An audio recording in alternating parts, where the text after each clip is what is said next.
The Grinch stretched and yawned as he rolled out of bed, scratching his fuzzy green head. He shuffled toward the window, expecting to see the usual quiet morning in Whoville.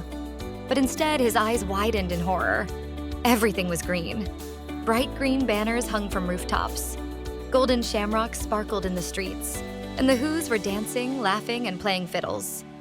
There were green pancakes, green milk, even green rivers flowing through town. The worst part? Everyone looked so happy about it. The Grinch crossed his arms. First Christmas, then Valentine's, and now this? He couldn't let the Whos have another excuse to celebrate. No way. A mischievous grin spread across his face. He had work to do. He snuck into the town square, swapping out their lucky four-leaf clovers for plain old weeds.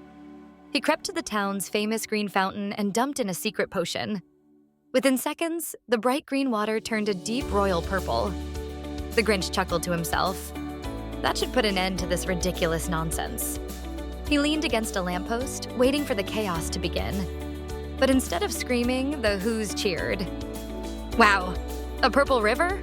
Even better than green," one Who exclaimed. "Who gave us lucky dandelions? I love them." Another laughed. The Grinch's grin faltered. What was wrong with these Whos? Before he could sneak away, he felt a sudden pinch on his arm. He yelped, spinning around to see Cindy Lou, who was standing behind him with a big, innocent smile. "Mr. Grinch," she said, hands on her hips. "You're not wearing green." The Grinch's eyes darted down to his usual grinchy but very non-St. Patrick's Day green fur. He barely had time to react before another Who pinched him. Then another. "Pinching? No one said anything about pinching," he shouted, stumbling backward.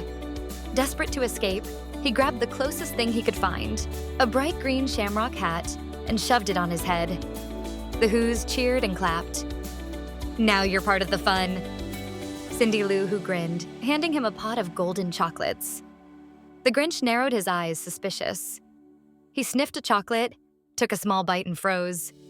It was delicious. His shoulders slumped. They got him again. He sighed, plopping the hat down tighter on his head. "Fine, but no dancing."